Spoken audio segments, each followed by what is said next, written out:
Okay, hello everybody. Welcome you all here in this today's event about Agile Transformation.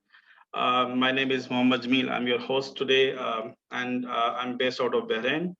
Uh, I'm working as I started off as a project manager and then transitioned to Agile. I have many Agile certifications, vast experience in Scrum and Agile Transformation, Agile implementations. I've been working as a agile coach as well, helping individuals and organizations in their agile transformation as well. I have vast experience in Scrum. I personally use Scrum day in day out. And As I mentioned, I'm an enterprise agile coach as well and working towards my professional coaching. I'm also an agile instructor and a community worker who helps who is aiming to bring agile to Bahrain and have that awareness about agile in Bahrain market especially, and in the Middle East as well in general. Today we are here to discuss about agile transformation topic, how we can do the agile transformation, why it's important, and uh, how we can get started. I have my panel with me. Glad to have all of the panel members here. We have quite a diverse team from different countries, different backgrounds, different skill set. Uh, so I would like to introduce the panel briefly, and then I will ask each panel member to introduce himself. We have Mr. Sharif here joining us from Bahrain. He is originally from Egypt, and we have Mr. Jatin, who is joining us from Toronto, Canada. He is also an enterprise agile coach from FinTech. And then we have Ms. Sabrina joining us from UK. She's part of the team of for Agile 20 Reflect Festival, which is happening next month. She's leading the marketing team. So this is our panel, and we also have Mr. Srijit with us today on behalf of Coach to Reach. Coach to Reach is an organization that is sponsoring our event for today. Thanks for all their support and all the effort they have put into make this event happen. Mr. Srijit will be talking about Coach to Reach in a few minutes. Uh, the format of this event quickly, basically it's not a presentation or slideshow. We will be discussing about few things related to the topic in as panel discussion. I will be host, and I will put forward the questions to the panelists, and they will answer the question one by one, and then at the end I will summarize or I will add if there needs to be anything that that can be added. um, and this is how the event will take place. And towards the end, 30 minutes, last 30 minutes will be your Q&A. I will share a link in a bit in the chat where you guys can post your questions, whatever questions you guys have. Just feel free to post there. And towards the end, last 30 minutes, we'll come to your questions and we'll answer. We'll try to answer most of the questions we can in that time slot of 30 minutes. Uh, so before we start with the panel introduction, I would like to ask Mr. Sriji to quickly tell us a bit more about Coach to Reach, and then we'll get to the panel discussions. Over to you, Mr. Srijit. Add value addition to your own self in the professional scenario, but also add value to the organization that you're working with. So now coming to how we train, primarily the organization right now is instructor-led, blended training and private team training. That's how we do it. We facilitate learning using TBR techniques. Now TBR techniques is it's called the training from the back of the room. So these are a set of methodologies which is very interactive in nature, and we are trying to use this to make it make it more interactive and helping all of you to understand how to implement things in the real world scenario. And our trainers are highly qualified people with decades of experience behind them, who have implemented projects on real world scenarios. And these are trainers certified by ICF and Scrum Alliances, so they are certified coaches. And the last thing I just want to run you through is the offerings that we have. That is under IC Agile. If you notice, there are 6 programs that we have, around 8 programs for Scaled Agile, a couple of them for Kanban, and then we have a dedicated training from the back of the room, the TBR practitioner.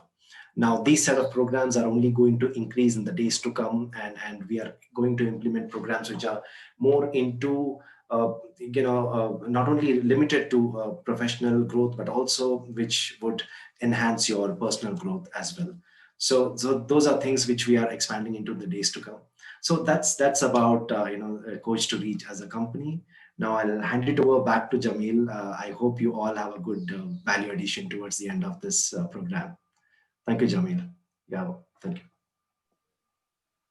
Thank you, Sujit, for the presentation.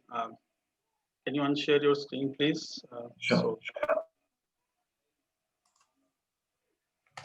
Okay, so that was the quick introduction about Coach Reach. They are our sponsor for this event. Thanks for sponsoring us. So I would like to pass on to one of our panelists, Sharif, so he can introduce himself quickly, and then we'll discuss about the other panelists. Okay, thank you, Mohammed. Good evening, everyone, and nice to meet you. My name is Sharif Hussein. I'm based in Bahrain. Actually, I'm project management consultant and trainer. I'm Agile Coach and Agile enthusiastic as well. And I'm happy to be with you in today or tonight session. Thank you. Thank you, Shiva. Thank you, Sharif. Sharif is one of the very few people who have all the PMI certifications, and he's one of the best friends and my teacher as well. So good to have you here, Sharif. Sabrina, would you like to introduce yourself? Yeah, sure. So I'm Sabrina Bruce. I live in the UK in the Northeast. I'm an Agile coach and trainer, and I'm also a business owner. Currently working with multiple businesses. I'm also a consultant for Scrum Alliance. So I work with them part-time as well. And my main position at the moment is with Mastech, which is actually an Indian company. And I'm running the Agile Coaching and Transformation there at the moment. I've got 2 businesses, one which is a big data infrastructure business, which I own with my husband, and the other one which is my Agile Coaching. And I'm also working with the Agile 20 Reflect team. So I'm the trustee, and I'm also the lead for the media and marketing team. So that's just a little bit about me. Thank you for sharing that. Those who don't know what Agile 20 Reflect is, it's a 1 month long celebrations coming our way in month of February. The theme behind is this whole event is Agile Manifesto was signed in February, and it's going to be 20 years in February 2021. And it's going to be 1 month long series of events. We have about 180 plus events so far confirmed. It's going to be around 200 events throughout the February. So a lot of new learnings about Agile. I would like you guys, if you guys are looking forward to learn new things about Agile, to be part of this thing. And Sabrina is part of the team who is managing the marketing side of it. So good to have you, Sabrina, here with us. Thanks for your time. Jatin, over to you, please. Hi, I'm Jatin. I am from Canada. I am also part of I'm the Canadian ambassador for Agile 20 Reflect Festival, which is happening. And as Jamil mentioned, there are a lot of events happening, more than 200 of them. So definitely guys need to come in and be part of it. On my personal side, I am an enterprise Agile coach. I have done a lot of transformations for banks, for organizations, for governments, as well as for non-IT related companies as well. Particularly, I'm stressing on non-IT related because people say Agile means it goes with software development or product development, but that is not the case. It's not 100% true. Agile goes everywhere else. And I have been in this journey since quite some time, started it in 2004 and still continue to go forward. I have an ICP or IC Agile instructor as well, like Jamil. And I have been on the PMI side and started my journey going towards the Agile side. And thank you for having me here. Perfect. So now that the panel introduction is done, by the way, we have quite a diverse panel here right now. Fortunately, we have a very experienced person in Sharif here, who is from General Electric, and he has vast experience as a consultant and as a project manager. Jatin is joining us from Canada. Sabrina is here from UK. So uh, they have vast experience working with different culture, different teams, different environments. So feel free to ask your questions. I'm putting a link in the chat. It's a free link, a third-party website. You can post your questions here. I'll quickly share my screen just for 1 minute to show you what it is, and then we will start with the questions that I'm going to ask the panel. Just allow me 1 minute. Are you guys able to see my screen? Yeah. So this is the link which I've shared in the chat. So there are 5 sections here. You can ask a question to any of the panelists. You can just click on this plus icon and ask me anything. And once you post it, it will be added here. And if somebody else wants to ask the same question, and if he finds the question already posted, don't post it again. Just like the question, so we have one more count on this, so we know how many people want to ask this question. And towards the end, last 30 minutes, we'll come to this and we'll pick up the top questions and we'll ask them. So if your question is like a general question, which can be forwarded to the panel and anybody can answer, you can put it in the general section. If you want to ask a specific panelist, you can post it there. So this is pretty straightforward. If you guys feel any thing is needed from me about this, just feel free to put it in the chat. I'll be able to answer, happy to answer. So I will start with the most basic question, and I will put it forward to the panelists to answer. Sharif, would you tell us what is your take on Agile, what Agile actually is? How would you summarize it? Okay, thank you, Mohammed. Actually, when we describe Agile or we define Agile, we always say Agile is a mindset. Because Agile, it's a big umbrella, and under this umbrella, we have a lot of frameworks, methodologies, approaches. But the most important about Agile, it's a mindset which we adapt. It is not a specific, actually, one of the methods about Agile, it is not a specific methodology. If you try to apply and you failed, you say or you blame Agile. No. Agile is actually adaptive. We can classify Agile under adaptive approaches. And adaptive approaches, it's actually against predictive approach. Predictive approach like in traditional project management, but adaptive approach, it's like Agile, like iterative, incremental approaches. The main purpose or the main idea behind Agile is to respond to with flexibility, with agility, to change, to changing in requirement, to changing to uncertainties, to changing to the customer requests, needs, to be more close to customer actually needs, which we call it customer centricity, how to be center and focus on the customer. This is briefly just definition about Agile. Thank you, Sharif. Jatin, you wanna add something to it? What do you think Agile is, and how would you define it?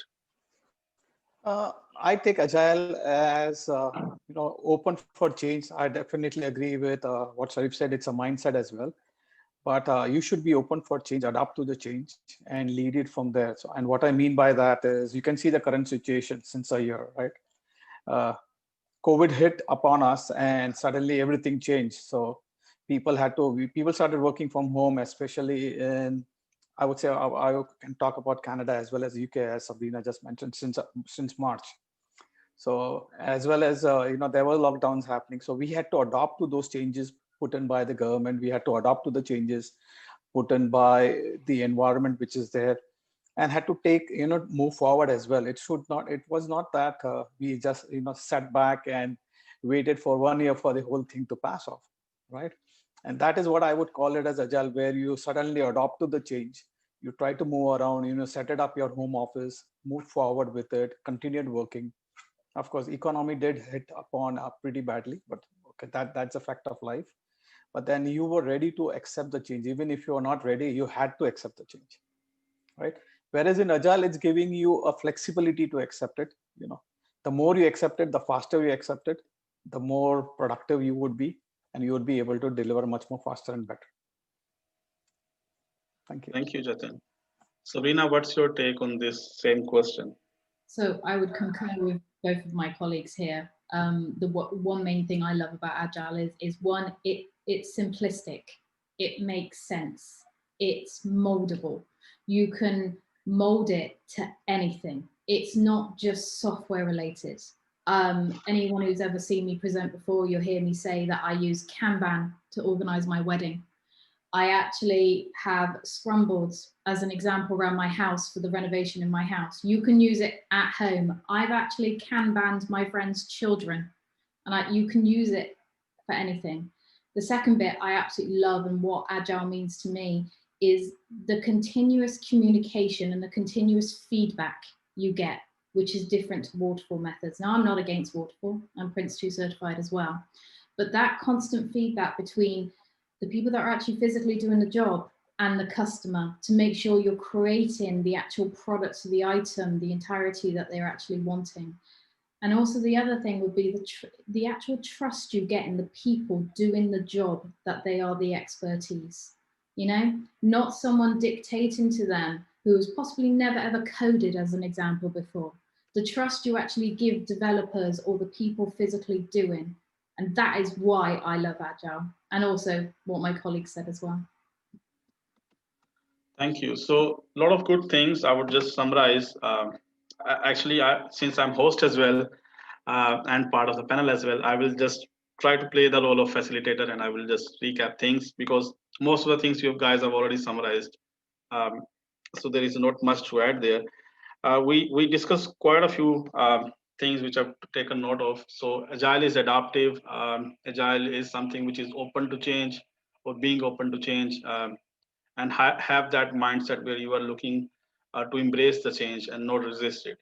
And the sooner you adopt the change, the sooner you can react to it, and sooner you can start doing something about that change. And then Jatin mentioned something very important, which is the current COVID situation. This is a very good example for us. Not only Agile, but the digital transformation, the disruption that came along with the Agile, with the COVID situation, where everything suddenly came to a halt, and people had to recalibrate, and people had to explore more options. I personally know people who were resistant to,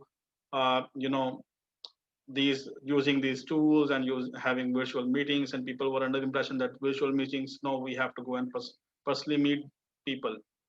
Now they used to have this kind of mindset that they would never consider this something good or valuable, but now they are forced to do that. They were forced to learn it. So this is a perfect example where something happened and we had to change, we had to adopt, which is again what Agile is.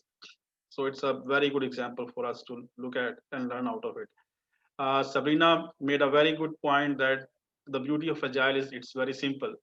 At the heart of it, at the core of Agile, it's not something which is very complicated, but it's a very basic thing, with very basic, simple thing to learn. And actually, some of the people, they are already doing it in their life. Again, with the COVID situation, we are doing it without knowing that what we are doing is actually Agile. So it's simple, and it's not only related to IT. This is a very big misconception about Agile, that it's only about IT industry. It is not. People, I know personally people who are using Kanban boards or other Agile practices at their home with their personal life. Sabrina mentioned using it for her kids. So yeah, applications of Agile are like infinite. So you can implement Agile anywhere. And then one more good point was the continuous feedback part. Uh, okay, Jatin is trying to show us his Kanban board. I had one, but in the other room, so I will not go there. So Yeah, so this was kind of a summary. Everybody added what they think Agile is, which is all correct. So now I would like to ask another question to the from the panelists. Most of the people generally work in traditional project management, or we call it waterfall project management as well. Uh, how Agile is different than traditional project management? Sharif, would you want to go ahead first? One every time. Okay. I will start changing it. Yeah, just I will explain quickly, guys. A brief. From starting from industrial era. Industrial era by nature, it's a process based. It's linear management. You need to plan and you deliver at the end, once at the end of the project. But when the digital era and information actually emerge, and especially starting from software and IT, there was a need actually to change this. We cannot deliver software, or it is not the optimum to deliver software at the end only once. We need this continuous feedback from customer and the stakeholders. So this is was actually the reason why this guys at 2001, sorry, they meet 17 people, they meet together and they actually create the Agile Manifesto. To adapt, they need to think about another way, alternative way of delivering actually projects to match with software, which is extended later on to cover also, or to include any knowledge-based project, not only software. It can be applied in any knowledge-based project. So we can classify actually, like we have industrial projects and we have knowledge-based project. For industrial project, we have linear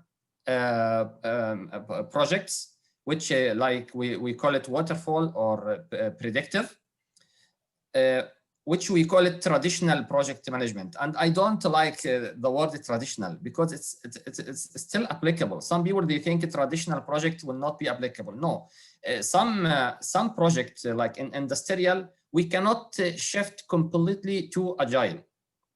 We still need to think, because the nature of this project is to deliver at the end. But if we have frequent delivery, frequent feedback required, like in software, knowledge-based project, we need Agile, which actually we call it non-linear, because it might be iterative. We use time boxing concept. We use Kanban board. We have multiple actually methodologies and approach. So this is the classification we have: industrial project and the knowledge-based project. Industrial project, it's actually linear. Knowledge-based project non-linear. Agile is adapting actually with non-linear, and traditional or linear, it's actually predictive, which actually we use process-based. We rely on upfront planning in the beginning. But in Agile, we don't have such upfront planning in the beginning, because we will change a lot. So no need to. We need only to plan for the next maybe 2 or 3 iterations, or maybe less, depends on the project. But also, we can utilize now some concepts and some principles from Agile to use in our traditional projects. I even use the word traditional, and I don't like. I mean, for actually our linear projects or industrial project, we can use some concept and utilize, like Kanban. You can you organize your work actually with using a Kanban board daily. Okay, so it's very important, guys, to here highlight that Agile is not a binary condition. It is not like you are 0 or 1. You are Agile or not. No, we always ask how much you are Agile, to what extent you are Agile. Even if you apply traditional project management, to what extent you are Agile. And as my colleagues, they said, even every day you might do personal work with Agile. You might use some techniques of Agile. I used, for example, myself, I used for a traditional project the concept of a daily stand-up meeting. It's a daily meeting, 15 minutes. I take it from Scrum concept and I apply it for a traditional project. Thank you very much. Thank you, Sharif. Sabrina, would you want to add something to it? Yeah, I'd love to. I mean, you said it to a T exactly. I love the way you described that. I mean, from my experience, I've done multiple transformations with multiple companies in the UK, and the one thing I can personally say is it is very rare to find a full agile company and a company that is fully 100% agile. The only companies that you will find this day and age that are 100% down to a T agile are the new companies that have been around for the past, say, 5 to 8 years, as an example, where they started on day dot, we decided we are going to be agile, and this is our framework. And most of these companies actually have their own hybrid frameworks because they've grown.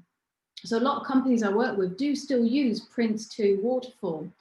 And I've had a lot of people say to me, well, if we're going agile, we have to go agile, but what do we do with all of our PMO level? No, you don't. There's still a lot of companies there that do require that portfolio level, that PMO level. You can amalgamate the both. Most companies I go to, it's normally the team workers, the physical doers that want to work in an agile way, but the actual delivery and that management side they're not able to because of the way the business has actually been evolved and created over the years, or they're able to, but it's going to take several years to change their processes and even their tooling to be able to release incrementally, on a regular basis. It may not have that capability. The cost may be too high to do it. You can amalgamate agile ways of working with waterfall principles. And it's all down to communication and learning as well. It's having that translation level. I like to describe a Scrum Master as an example, to be a translator in between the two levels, between the waterfall PMO level to the agile level, being able to make sure the right reporting and the right information and the right planning goes up, and it also comes down and gets broken down incrementally. So you can amalgamate the two. And everyone here, all the Agilists that I know, and I'm sure including these guys here, we've all got experience in waterfall, and we don't dislike it, but we do prefer the incremental style of Agile. So waterfall will never disappear, but Agile does work extremely well with it, as long as you've got an experienced person that can actually run those translations. Thank you, Sabrina. A lot of good points. Over to you, Jatin. Yeah, absolutely. Like as Sabrina said, see, waterfall is going to be there, but when people start moving towards agile, the transformation takes time. It's a journey, right? You cannot say that, okay, today I went for a training in agile as a scrum master or a product owner. My team is going to be agile. No, you take baby steps to start moving. And even while, as Sharif also said, people do use hybrid models, wherein you still use your waterfall processes which are there. But then, as Sabrina said, you amalgamate, you bind them with agile principles as well, right? So that's where the hybrid thing comes up, wherein some of the processes you're still using your waterfall methodology. At the same time, you are adopting to agile. You are ready for the change. You are introducing something small bits and pieces, so that people can start digesting it. And I definitely agree with her, where new companies who have come and they have decided that, okay, you know what, this is the way moving forward, because they're starting a new chapter, right? But where your books are already open, your processes are already in place, and you say that, okay, let's change it overnight. Okay, agile is not a magic wand. Like I'll come and say, like a Harry Potter, I'll come to a company and use my magic wand and say that, okay, today, okay, give me $1 million and I'll use my magic wand and you guys are all agile today. No, it doesn't happen that. It's a journey, right? And on top of it, it's like, because the success rate of agile is slightly higher than waterfall, okay? Not slightly, I would say more, quite higher. And you are able to visually see it, right? You can visually see what's happening. So anybody walking across the board or anybody, if it's a physical board, or if you're having an application for that, like Jira or Trello or any other board, you can visually see what is happening, which becomes easier for people to understand. They don't have to come and ask you 10,000 questions about what did you do, what's going on, blah, blah, blah. And people know, the team knows what's happening, right? And the best part is you can turn things around much more faster. Whereas in waterfall, the things turning around takes time. Now, just to give you a small example would be, let's take in a waterfall, we usually meet once a week, right? And if the programmer has a requirement which he doesn't understand, he will have to wait for a week before he comes to the meeting and talks to people. So 1 week has already gone. Whereas in Agile, you're meeting every day in the morning, right? And once you're meeting every day, you can ask your questions and you can raise those issues or anything and get it resolved. So if you're still using waterfall, you can start introducing, as Sarif said, okay, he started using daily Scrum, or daily stand-up, what we call it, or you can call it as daily hurdle, just if people don't like the word as agile in your company, and start with that process. Something similar what we do even on waterfall, or if you are a PMP or PMI, you still do, after the project is over, you do lesson learned. Whereas in Agile, we do retrospectives where you do it after every short period of time, right? So there are things which are, as everybody, as my colleagues also said, that that waterfall methodology is going to be there, but then you go on innovating things over it so that you can be able to deliver faster. You are able to deliver more successfully. The client is more happy because there's more visibility to the client. That is what the focus is of Agile here, that we want to keep the client more happier than what he was before. Okay, so again, I will just quickly recap. What Sharif was saying was mainly that we should not mix between agile and waterfall. There are projects that demand waterfall approach, and there is nothing wrong about it. Agile is not anti-waterfall, as some people try to portray. There are projects that demand waterfall approach, and there is nothing wrong about it. And there are projects that demand more of agile approach to be implemented, and there is nothing wrong about it as well. So we should have a mindset where we are open to embrace based on each project's nature. That was the crux of what everybody has shed light on. There were quite a few points along the way, like agile is, so there are no very few companies who are actually pure agile, and they are, most of the companies are working in kind of a hybrid environment. We have new hybrid frameworks coming up, like water scrum fall, which is a mix of waterfall and scrum. So these kind of things are coming up recently, which is again a fun thing to learn as well. So it's more of a hybrid environment where we are moving ahead. And we also discussed that the agile is not going anywhere. Agile is going, waterfall is not going anywhere. Waterfall is going to stay as long as we have that kind of a projects, which is again understandable. Agile is not something which is here to uh, as a anti waterfall thing or anti traditional project management thing. Okay. Um, Actually, some of the panelists have already answered partially what I was going to ask next. But I will still ask the question, if everybody can briefly shed light on it. Like, does Agile really work with every single project? Sabrina, would you like to go ahead first? So I will change the pattern, Shri. That's fine.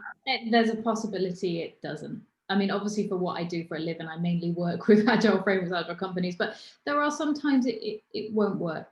And that could be sometimes because of technologies. I've worked with some companies where they've wanted to be more agile, but they don't have the technology to be able to release regularly or release a code regularly. They are still in a scenario, and I'm talking technical here now, they're still in the scenario where they can only release once every 6 months because of their customer base. They're not able to safely release, which means that the team want to work in an incremental stage, but they're constantly having to cut the code, and then they have to do a full regression test every 6 months, which we wouldn't normally do in some stages of Agile. And that's where they struggle, and that's where we would have to run a hybrid. So, and I like what was mentioned earlier, Agile is not a silver bullet. There is one myth out there that everybody assumes by using Agile, you're going to speed up a project. Yes, it does speed it up slightly. It feels like it's a lot faster because you're seeing things being built incrementally instead of actually, you know, giving away £1 million and then seeing what comes out of it in a year to a year and a half time. But there are some places that it just does not work technology-wise, the way the business is, or even who your customer is. Sometimes your customers can't have regular releases, regular changes happening to their product. It just does not work for them, and it does not work for your customer base. So, yeah. Thank you. Jatin, you are always second person. No worries. I definitely agree with Sabrina. Like, Waterfall has its own flavors. It has its own projects. Same way Agile has its own project. It's not necessary that what you're doing in, there are some projects which, as I also agree that Agile won't support it because that's not the method of it, or that's not the nature of the project which is about. Just to give you a quick example would be construction of a house, right? So I can, if I'm doing a construction of a house, I can still flow, or I can do multiple things at the same time. Like, you know, the wiring guys can come and do the wiring, the plumbers can do, and, you know, do the plumbing together. But then still your house will be delivered at the end. It won't be delivered in saying that, okay, let me deliver the living room first, let me deliver the kitchen later on. And, you know, it doesn't work. So waterfall is what the method goes over there. But then because of the milestone, you can have a couple of tasks happening at the same time in parallel, which waterfall supports. And that's how you move forward. So definitely on the construction side, to some extent, or to 90% of the extent, I would, from my experience, it is waterfall definitely works. You can build some hybrid on top of it in terms of, you know, whether the material has reached the site or not, or whether things are happening as per plan or not. But yes, if you say it works everywhere, okay, I would not agree for that. Sure, thank you. Over to you, Sharif. So as my colleagues actually clarified, I just, if I want to add something on top of that, I will highlight, you know, I am a PMI enthusiastic person. PMI recently, last 2 years after acquisition of Disciplined Agile, they now introduce this concept of tailoring and customizing Agile to context. They said we should not use only one actually approach or methodology or only a framework like Scrum or only Kanban. No, we need to tailor actually, and we might utilize all these frameworks, methodologies together up to our context. So we tailor to our project context, to our organization context, because organizations are dynamic. We always have a change, and even same organization is dynamic. What you can apply last year maybe is not applicable this year, maybe is not applicable after 3 years. So we cannot say that it's applicable to every project always. No, it depends. It depends on the context. Like I will not repeat again what my colleagues actually explained. Thank you. Perfect. So what we agreed so far is Agile is not one fit all kind of a solution. You cannot just implement Agile and say that it will start working and it will start speeding up things and it will start giving successful projects. That doesn't go like that. I like the word which Sabrina mentioned, Agile is not a silver bullet. It does not do everything like a magic. There are projects, as Jatin mentioned, an example of construction of the house. You cannot deliver living room first and then maybe washrooms later on and then kitchen. It does not work like that. That project is tailor made for the waterfall approach. So same thing which Sharif has mentioned about the tailoring, which is again, I think it ties up to the agile principles as well. Tailoring is inspect and adapt, which is agile concept. So the point is you need to decide based on your project nature what methodology is better for the project. and then there is no harm of mixing things around. Like same project, you can do some parts in pure waterfall, some parts in pure agile or scrum, any other agile framework. So there is no harm wherever you feel that a methodology or an approach will benefit the project, help improve things.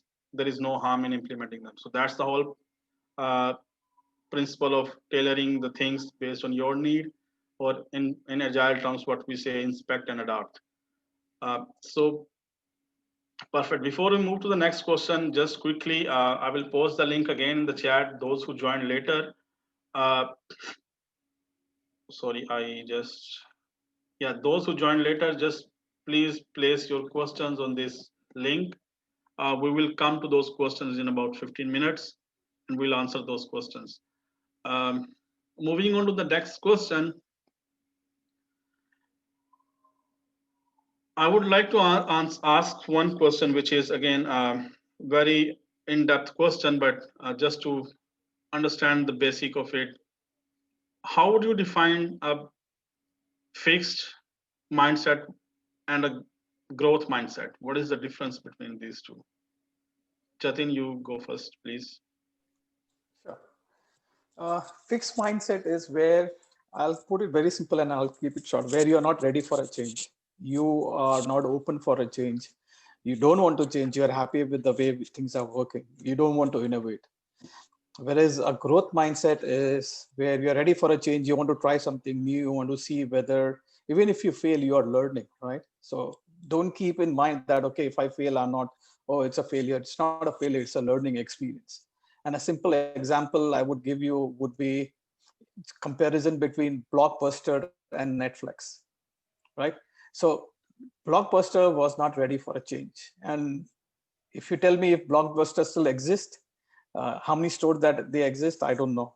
Maybe one or two. They might be, because they might have just kept it. But how successful is Netflix? You have seen that, right? Everybody sees Netflix. Most of the people have subscription with that, right? So they were able to adopt to the changes. They understood the technology and they went forward. And based on that, you have seen a lot of other online streamings have happened. You can, just to give you another example would be Amazon, right? Amazon is competing with Netflix. Similarly, Sony came up with the same online streaming things. So simple as that. So if you are ready to adopt, so if you are ready to change, you want to be part of the evolution, you have to change. If you don't want to be part of the evolution, then you'll be thrown out. And last but not the least, of the top 100 or 500 Fortune companies, as of today, as per statistics, only 55 have survived. Okay, and top 100 or top 500, if I understand, then they were ready for change. They have adopted because they are seasoned, or they have adopted to the changes. Thank you. Thank you, Jatin. Sharif, would you want to go next? The importance of actually talking about growth mindset or fixed mindset, because as Jatin highlighted here, for Agile, we need this growth mindset. We need people who believe in a change. We need people who actually accept challenges, because any change is a challenge. We need people, they trust themselves, trust their abilities to change, trust their abilities for adaptation, trust their abilities to learn something new, trust that they can actually adapt to change, they can achieve success. This is the most important. Most of failures from change is actually because of failure of fear of failure. And this is actually the fixed mindset. But if you wanted to actually take the calculated risk and change it to better, of course, you need to actually accept challenges. Thank you, Sharif. Sabrina, your turn. So both of my colleagues have just said absolutely amazing things. I'm going to focus on the opposite. So as an Agile coach, we will meet a lot of people that have that fixed mindset where they don't want to change. And the one thing we need to overcome as Agile coaches is a different aspect of the way that we work with those people. We don't just push them out the way and go, do you know what, you're not here to accept change, so we don't want nothing to do with you. There's a different way of working. It's just been mentioned by both my colleagues, a lot of people that don't want to accept change and have a closed mindset can sometimes be because of fear. Also, it can be because of not understanding or maybe not seeing the actual benefits. Those normally when I'm agile coaching with a team or a business, they're the people I spend more time with in not just negotiating the changes, but also spend more time communicating with them and also getting an understanding from their point of why do they not want change? Why do they not like change? They're normally the people that can tell you, do you know what, I don't like this change or I don't want this change because I've seen it before and it's not worked. I've experienced bad agile, so I'm not interested in it anymore. And they're the ones, they're the key people because you can find so much information from those people of what's gone wrong and what to make sure those type of things don't go wrong. The way that you can negotiate with them. So the closed-minded ones are 9 times out of 10 the people with more information that you could use, especially as an agile coach. So I've gone on a different angle here on that side. But the one thing I'll say is, if you ever meet anybody with a closed mind like that, don't give up on them. And if you meet somebody who everybody seems to assume that they just moan a lot, sometimes you just need to intently listen to them because they sometimes are seeing things that not everybody else is seeing that could be a key to actually an amazing change. So sorry, I've gone a little bit of a different angle there, just because my amazing colleagues here hit the target straight away. Thank you for that, Sabrina. A lot of good points. Actually, you kind of answered my next question as well, but we'll come there. So far, what we mentioned is fixed mindset is something where you are resistant to change. You don't want to change. You don't want to adopt. And this was not specific to any industry or anything. It was a general question. What generally fixed mindset is, and what generally a growth mindset is. Growth mindset, on the other hand, is where you are open to take the risks, you are open to adopt, you are open to embrace the change and take up the challenge, and you are fine if you have to change a few things. The reason I ask this question is because generally speaking, we humans are mostly change resistant. Usually, like I personally, if something, I have my daily routine. I have things that are placed in a certain section in my room, and if somebody changes that, that irritates me. So usually humans don't like to have that change, and but the implications of that sometimes are, you know, very catastrophic. So for example, Jatin mentioned an example, I will mention another example. As an organization especially, there is a time when you have to take a decision, and if you miss that time, it can be disastrous. Nokia, we all know, we used Nokia. That was all over the world. Everybody, I'm sure everybody knows who's used mobiles in 2005 onwards must have used Nokia. They were there, they were the world leaders at that time. But then something came out as smartphones, and they failed to realize the right time to switch to that. They didn't change. They had a fixed mindset, and now they are nowhere.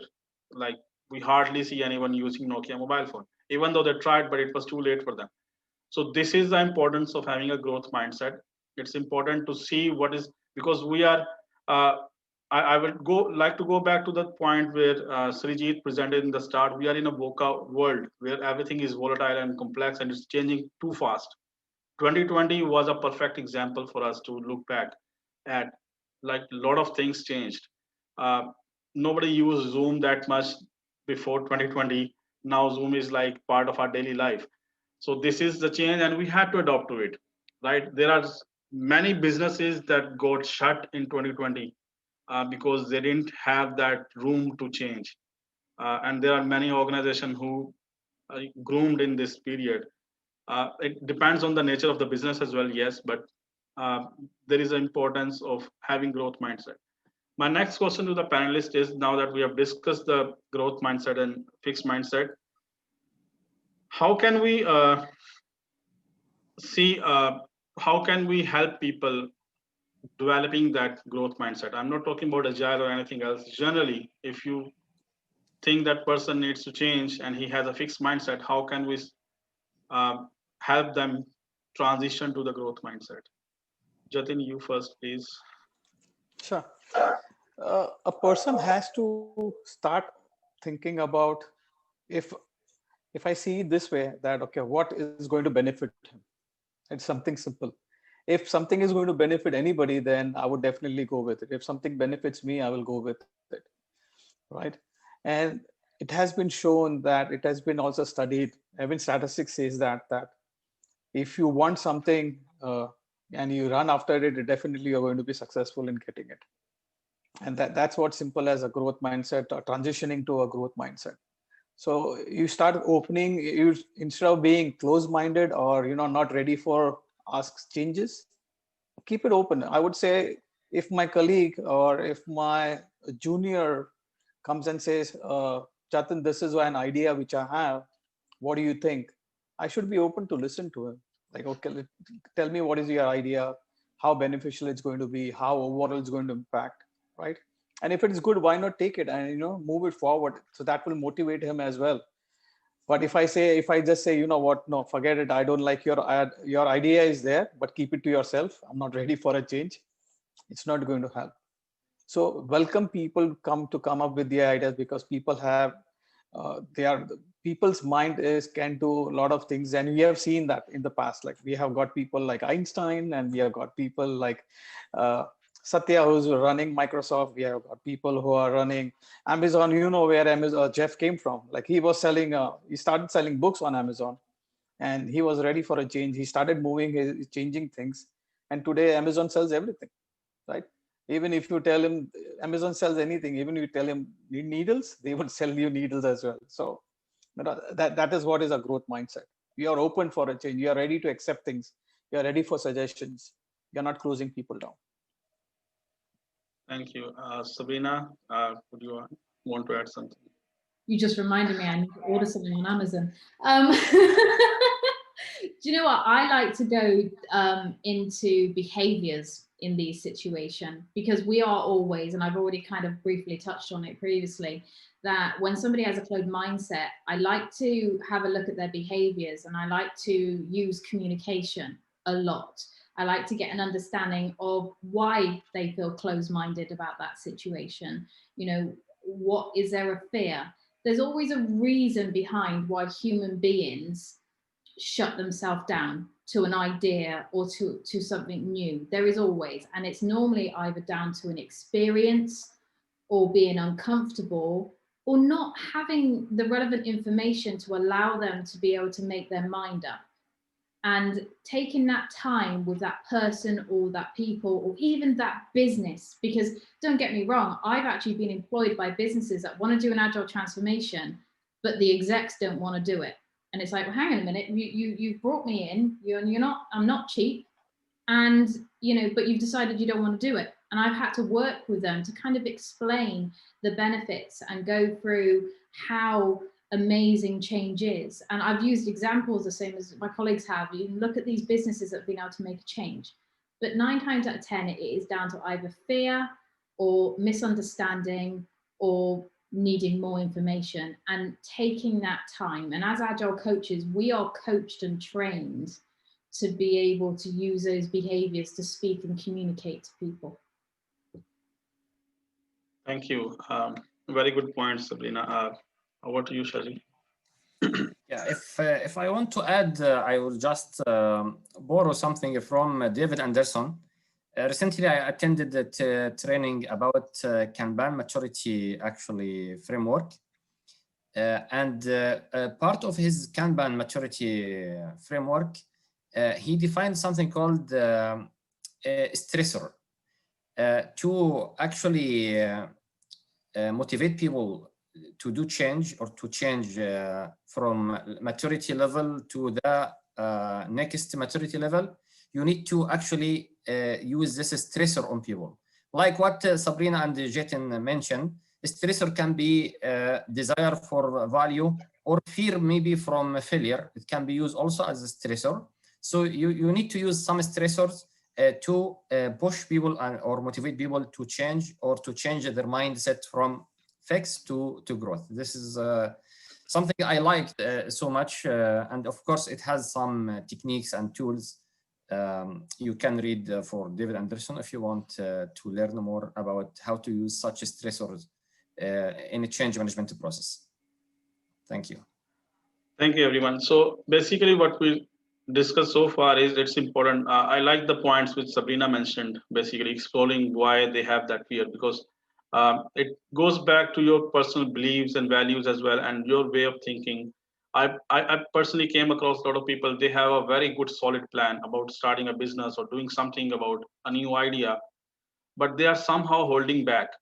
And they, it can be out of fear, it can be out of lack of confidence, and they have the potential, they have the right resources, but they don't want to try things, they don't want to take that risk, and they are somehow stuck in that, kind of fixed growth mindset, a fixed mindset there. And you, in order to make them realize why this is important, it ties back to NLP as well, because I'm a student of NLP as well. So we need to understand their behaviors, their thought processes, their patterns behind all of that decision making. And then uh, we have a very good technique in our hands, all four of us being agile coaches, the powerful questioning technique, where we can make them realize and explore why this is so important for them to go ahead and actually do it. So yeah, it's important to have growth mindset. Yes, fixed mindset in today's world is a bit of struggle. Yes, there are areas and contexts where fixed mindset is the right mindset to have, but generally speaking, today's world where things are changing rapidly, every other day there is something new happening.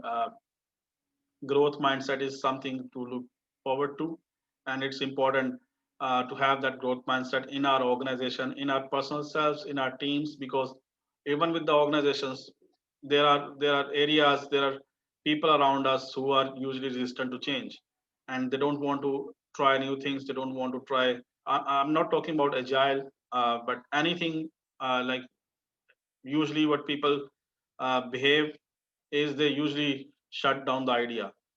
So it's important to have that growth mindset. Once you have the growth mindset yourself, you will, you can start trying to influence others, and try to take it forward from there with your teams and your colleagues and everything.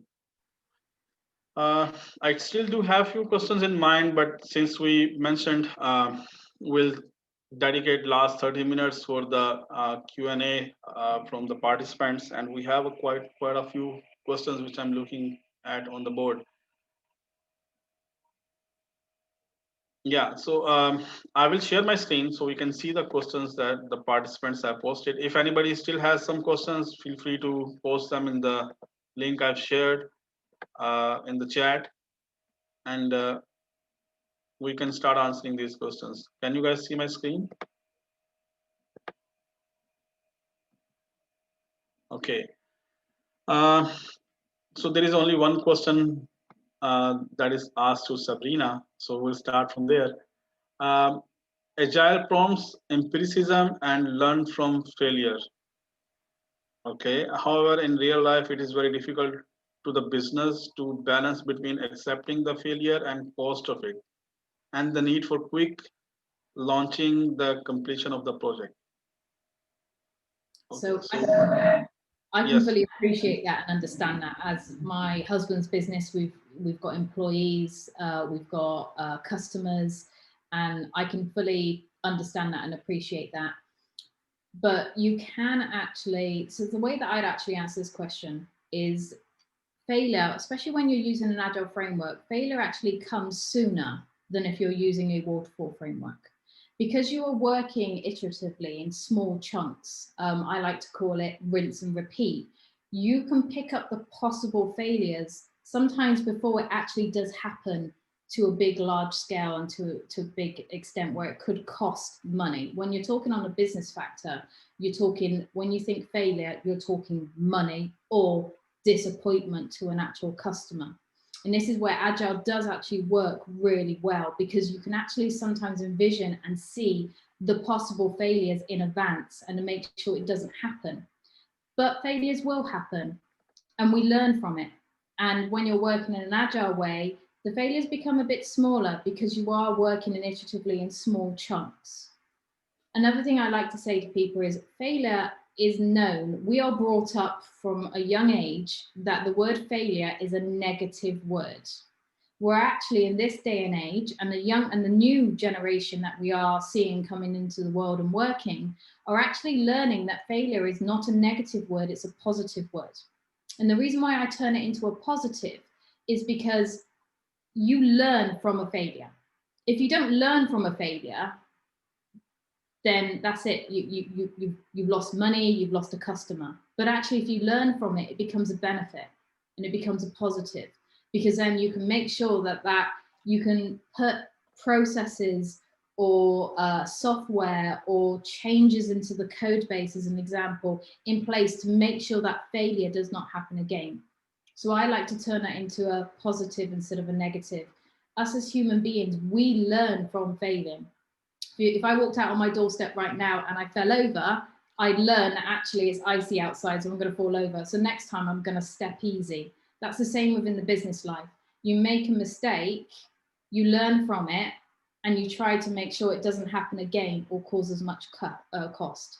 And it's down to fear as well. Don't be scared to fail as people, because we can learn from it and be better people. And the same within business. Don't be scared to fail in a business, because you can only improve and make something absolutely amazing from that failure. Does that answer that question? I think yes, unless if Ala has any comments, she can put it in the chat. We'll move to the next question meanwhile. So there are a few questions which are open-ended, so I will just put them forward and anybody from the panel can answer that question. Okay. First one, how to define how to define transformation is slow or fast? What is the marker? I think it actually means how we can see whether the transformation is slow or fast. Anybody wants to answer that? I can. Yeah, sorry, go ahead. Okay, Jason. Yeah, Go ahead, Jason. Again, it depends on where the organization is or at what level they are, or how fast and how many people are involved. So there are a lot of parameters goes with that. So assuming, again, I'm saying assuming if people are already there, like they have started, the people are first of all are aware of what Agile is, what are the benefits of Agile, how it was going to help their organization, and at the same time, faster to market. If it is a software industry, if it's a IT company, then they would definitely understand that, keeping the customer happy, showing them what has been delivered every 2 weeks or 4 weeks or 6 weeks, depending on their release cycle, it would become easier and faster. That's where you can start seeing some changes happening. But keep in mind that Agile or transformation is a journey. It doesn't happen overnight, right? It might be at times people are not ready to change, it goes slow. If people are open for and adapted to change, it might go faster. Faster meaning, okay, people are ready for it. They understand the benefits. They understand that this is what, there is no fear. It's like, they are fearless. They want to go forward with it. And that's where things will be faster and it will be visible. Okay. There is somebody posted this question in the chat, which is interesting. So I will put it here. What if the cost of failure is so high and you cannot have a second attempt? Would you still go ahead? I mean, that would be a pretty big failure. You've not picked up quickly if it's that big. But yes, it can happen. I've seen companies completely fall down because they've failed to change. At the moment, if you look in the world at the moment, there's a lot of retail stores that failed to change to the digital market, and they hoped over the years that they could just stay as a non-digital product and just be a physical shop-based product. And we've got some in the UK, some very, very big name brands that have been around for years that have failed to make those changes, and it has cost that they are actually closing. And that is a massive failure. And sometimes certain failures you can't pick up and you can't carry on. And it's a shame when that happens. And it makes no difference what framework you're working in, whether it's waterfall or agile. Sometimes you just can't recover. And that's an absolute shame. But those failures, ideally you would have hoped that before that major failure happened, you would have had an inkling and picked up on that something was going wrong or something's not happening. And in some of those situations, sometimes it's open and honesty within a business or communication within a business.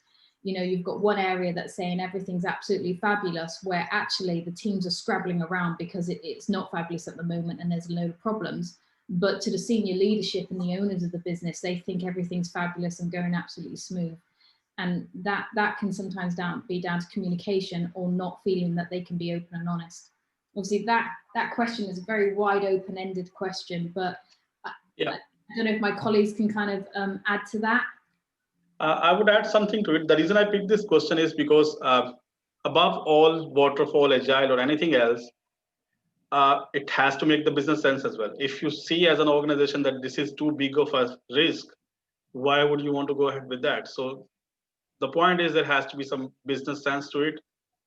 So that always applies on all of your decisions. If it's the cost of the risk is too high, even if you are working in waterfall or agile, it doesn't matter actually. That's your business decision to go ahead or not. So that gets killed there. What is disciplined agile? I would forward it to Sharif because he's the resident expert on that. Okay. Actually, disciplined agile. Scott and what is the name of the other guy, Lyons and Shalloway, they actually developed like a framework. It's or a toolkit. It's a toolkit. It is not a framework. Sorry, it's a toolkit how to apply or use multiple frameworks to customize your context and to customize your frameworks, your methodologies, your agile tools and techniques to your context and your project nature. So they don't support specific, actually, for example, methodology. They don't have like only loyalty to one approach, like only Scrum or only Lean or only Kanban. No, they actually customize based. Every project is actually unique. Every organization is unique. Organization in multiple geographical area is unique. So they just customize. It's a disciplined agile, how to use this toolkit to customize your environment and the context and customize your agile tools to your context. This is actually disciplined agile, and it's a new concept PMI developed, and they are developing, and also they focus one of the core concepts they focus now, it's value stream. They believe that the future of agile is about value stream mapping and how to manage the flow and the delivery of value at the end. This is one of the core concepts in agile, actually. Thank you, I can just add one thing. Go ahead. Sarif would definitely know. By the way, Discipline Agile is created in Canada, in Toronto over here. Ah, yes, correct. Yeah, correct. Okay. So moving on to the next question. Somebody posted, who does manage the projects and delivery in Agile, since we don't have dedicated project manager? Who wants to answer this? It's a misconception, by the way. Misconception that we don't have project manager in Agile. Yeah. So Agile doesn't say you don't have project manager. Basically, you can have project manager. Of course, somebody should be there to look after the things. The roles basically are redefined. Instead of having a project manager, if you are using Scrum, it's maybe Scrum Master and product owner. So it depends. But it's not like Agile doesn't say that there should be no project manager. There should be no person looking after the thing. There's new roles now. You've got a product manager who will manage the customers and manage the vision from the customers. You've got product owners. Your Scrum Masters are always your facilitators. They're very team-based. They're there for the actual team and actually making sure the team have everything they need for their workflow and everything. Your product owner has a role very similar to a project manager, but also it is a myth. Some companies still do use project managers within Agile. Sorry. Yeah. And we have Agile project management as well. So it's not like even with PMI, we have Agile project management. We have disciplined Agile as well. So it's not like there is no project manager as such in Agile. So See, I wanted to highlight, Muhammad, also here. There is a confusion because, our project management approaches and the methodologies, it's actually used for projects. It's based. But the good thing in Agile is actually umbrella and frameworks which can be used for project-based and also business as usual and operation. So you can use in the product development, not only in projects. So Agile actually is the intersection between business as usual and the project management actually from, even it can be used at portfolio level as well. So this is Agile. The powerful of Agile can be used at all levels: project, operation, functional, portfolio, and so on. Just to add that, I have been an Agile program manager in the past, right? Because as Sharif said, so you have, and as Sabrina said that, you have teams which are there, but then when you're scaling it up, at times a program manager, he takes care of the whole portfolio, and he's responsible for that portfolio. So when you are scaling it up, you would of course go to scale Agile, but then when the organization still has those program management processes and everything in place, you would need a program manager or a project manager to execute that. And that's where it comes in. Perfect. I hope that answers the question. What path can one take towards getting more knowledge in Agile? I've got to jump on this one, right? So the first thing I'm going to say is join Agile 20 Reflect. You're going to gain so much knowledge and so much information, not just from big names within Agile, but also the little people like us that are doing it on a day-to-day basis. And it's free. That's the second one. Secondly, if it's within a business, get an Agile coach. I fully recommend it. I'm not just saying it because this is our careers. We are skilled to do this. This is not just a job we do. We are passionate about it. We are skilled to do it. And the third line is there is multiple different types. There's SAFe, Scrum, everything. There's multiple different training companies. If you really want to learn it as well, go to one of the training courses. But the one thing I will say is these training courses are absolutely amazing. I'm certified by Scrum Alliance and SAFe, but sometimes they don't actually help you in actually implementing it. They will show you what the role does and what you can actually do. They will give you snippets, but to actually implement things, either get an Agile coach or do further learning afterwards. And there's loads of free stuff out there. That's my piece. I'll let the other guys say something. Thanks, Sabrina. Just on the second point, I really like the point number 2, which you mentioned. If whoever posted this question, if you are in Bahrain, hire me as the Agile coach. Okay. So I hope that answers the question. So there are very good, amazing Agile courses, certifications which are out there. I'm personally the one who was working in Agile and Scrum without doing a Scrum certification. So I was doing it for a few years, and then I went for the certifications. There is a lot to learn. There are tons of certifications with different organizations. Scrum Alliance is there. We have Scrum.org, IC Agile, SAFe. You can name. There are plenty of them. So, and there are a lot of people doing amazing work. Agile 20 Reflect, by the way, very senior people. I've been in touch with few of them. We are planning some events in Bahrain as part of the festival. Everybody is there and everybody is willing to help. You can reach out to this community. One thing which I personally liked, I'm from PMI community as well, and then I'm involved in Agile activities as well. One thing which I like about Agile in particular, not to discredit anything from PMI community, but people are very open to help.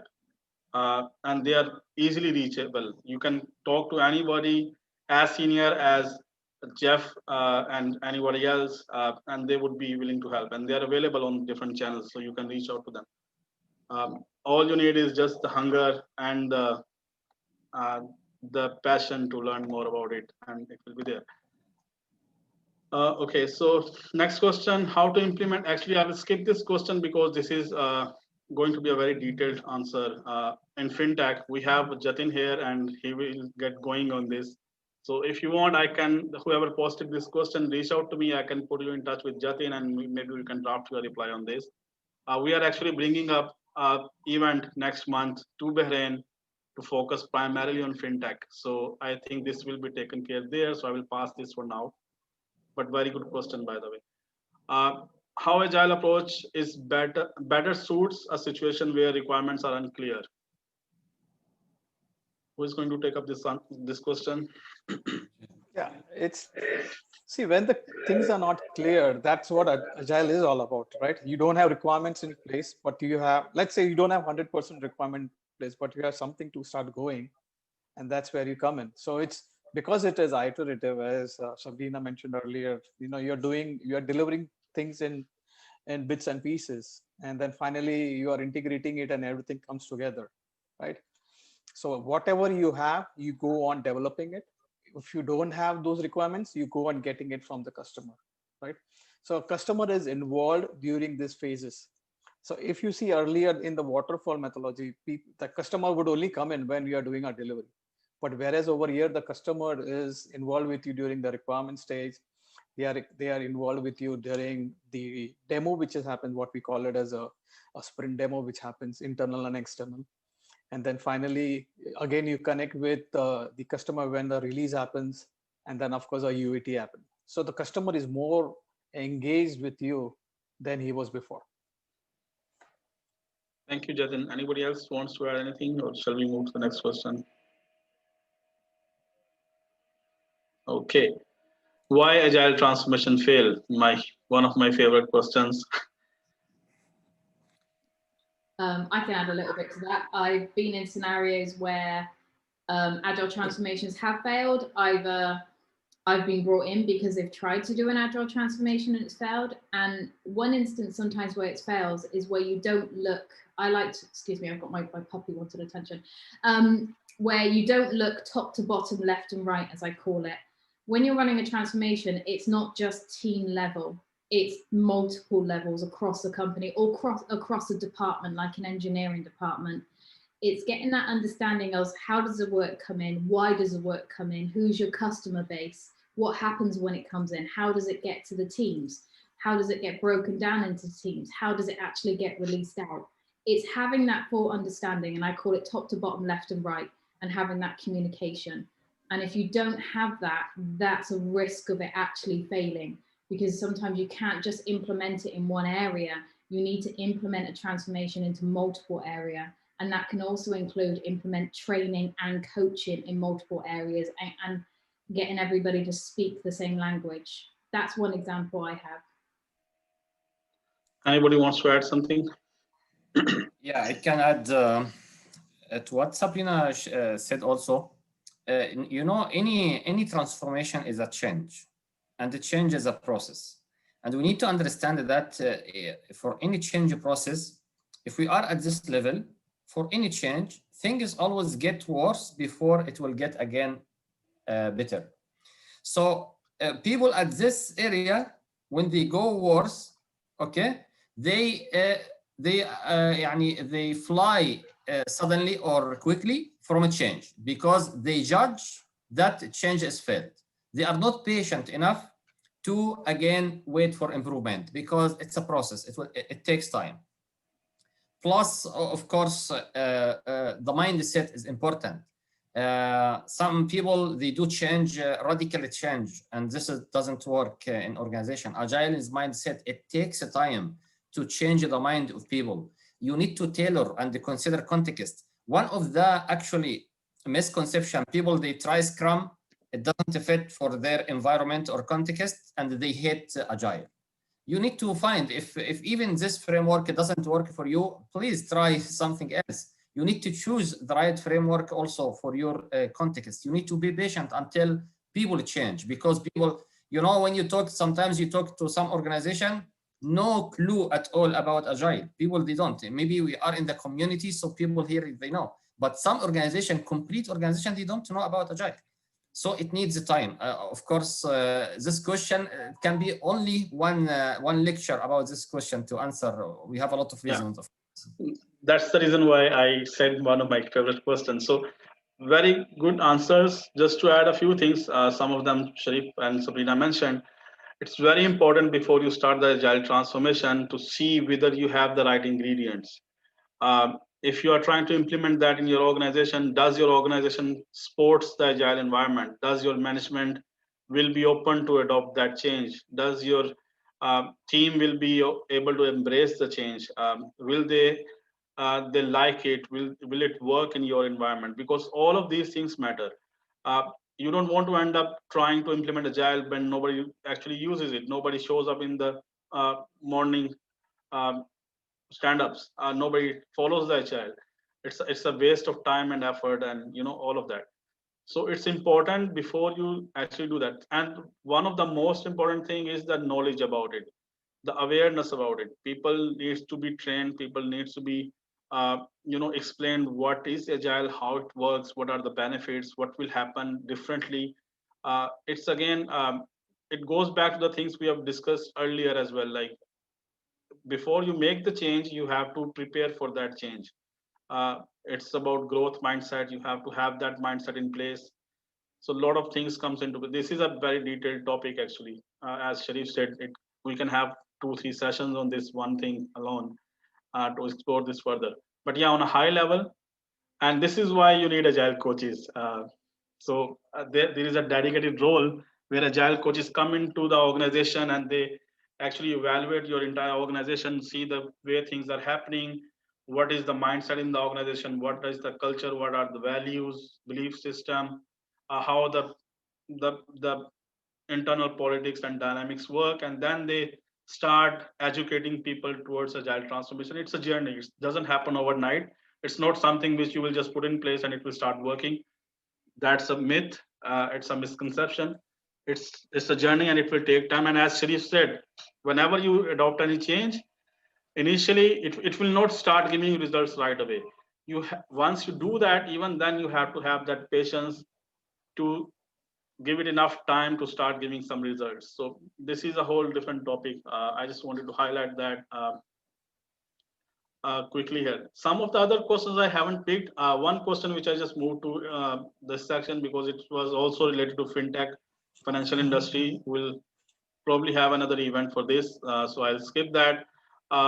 Some of the other questions, this one in particular, I'm not sure what the question actually is. I didn't understand that. Can Scrum Master run multiple projects? Yes, he can. DevOps will help in agile adoption. I didn't understand how DevOps will help in agile adoption.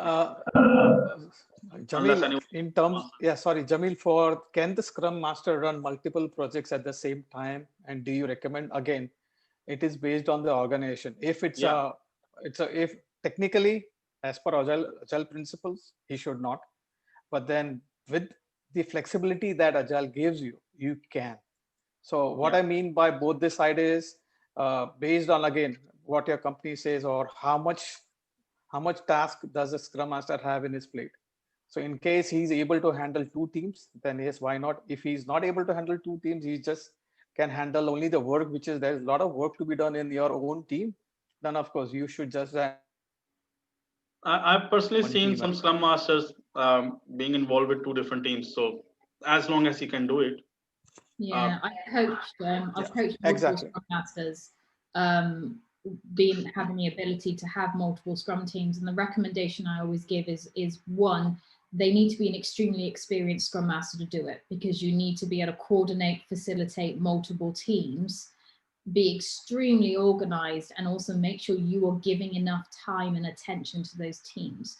I'd say no more than 3. I mean, me personally, I've done it for multiple years. I even struggle with 3 teams to give them all my attention. So I personally wouldn't recommend it, 2 teams maximum, but I would say an experienced Scrum Master. And there are techniques that Agile coaches or trainers can actually give Scrum Masters to be able to have that technique to have multiple teams. Okay. Yeah, and another thing is we also have Scrum at scale, where multiple Scrum teams are working, and then multiple Scrum Masters and Scrum of Scrum is there. So there are other things involved in this as well. So this is a detailed topic. Um, in the real world, what is the role of Scrum Master? This is a separate discussion. We are not going to the Scrum framework right now. So I will skip this question. Why industry adopt? I'm just skimming through these questions because we are 2 minutes over already. I think these questions are either not related, or if you guys still feel that something which you guys need to discuss, you can reach out to me separately and we can discuss that separately. I think we are pretty much done. Thank you everybody for being with us today. I hope it was helpful and we were able to take away some stuff and we learned something more about agile and waterfall and how we can do the transition. We didn't reach that part actually. It was great having you all here. Thank you for the panelists for joining us and for the time. Really appreciate that. I will share the recordings. Whoever needs a recording can reach out to me and you can get the link from me. Thank you for being an amazing host and facilitator. Thank you. Thank you. Thank you very much. Thank you very much, guys. I hope everybody learned and we shared. Thank you. Thanks. Take care, guys. Bye. Bye.